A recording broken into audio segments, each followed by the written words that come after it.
have made this documentary. So this comes from my documentary called The Forgotten Army. So because of what I did in the documentary, the story comes from there. And I developed it into a screenplay.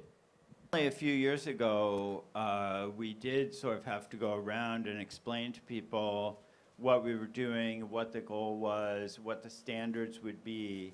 But we had already earned a reputation for reliability by delivering everybody's packages on time. So I think that started us off with a good level of credibility.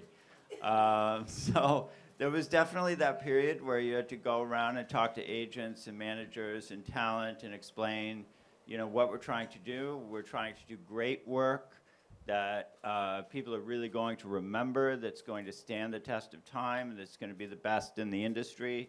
And I think that was the important message to communicate, so people could understand, you know, what we're trying to accomplish and what kind of project they might think of when they think of Amazon. So these days, we don't have to explain it too much, because I think most, you know, people are aware, but that was definitely part of the task in the beginning.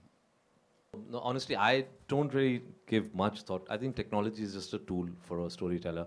Having said, you know, Dolby Atmos, we should be also be aware of how many people actually access our films in Dolby Atmos.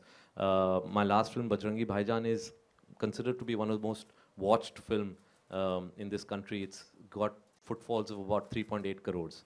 Right? Everybody else is watching it obviously on the net. Everybody is watching it on their phones. Everybody is watching it on their laptops. So we already, you know, majority of the people watching our shows is already on the digital medium. So we should be aware of that. And I really don't, you know, miss releasing something theatrically. Of course, there's a great, you know, thrill of going on Friday and seeing your film releasing on a Friday and seeing the ticket sales and everything, and that's going to continue. But I do see this as the future. I do see that these platforms, the digital platforms, are definitely the future. They are already game changers in the West, and it's just a matter of time before, you know, they, in a certain sense, change the game even in India. So I saw that potential, I saw that possibility, and that's why I decided that I wanted to narrate this story on this platform.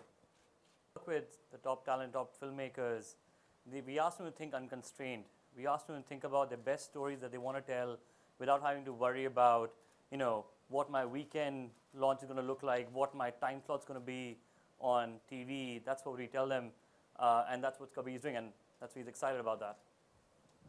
Yes, absolutely, Ankur. I don't think we've sort of come into that position where we're already trying to, you know, look at stuff in the script and saying, can we do this or can we not do that? In fact, it's one of the empowering elements of this whole platform and medium is that one is being able to do much more than probably I would be able to do in a mainstream Hindi film. There, unfortunately, because of the conditions we are in right now, sometimes we are always checking ourselves because, you know, unfortunately, we have certain characters, you know, who are going to be sitting on our film before release, and so we sometimes see ourselves making corrections, you know, even before the release. And with Amazon, there's been no such, there's never been an incident or you know, any scene or anything that we're trying to develop, or we're trying to correct ourselves or you know, check ourselves before going into production.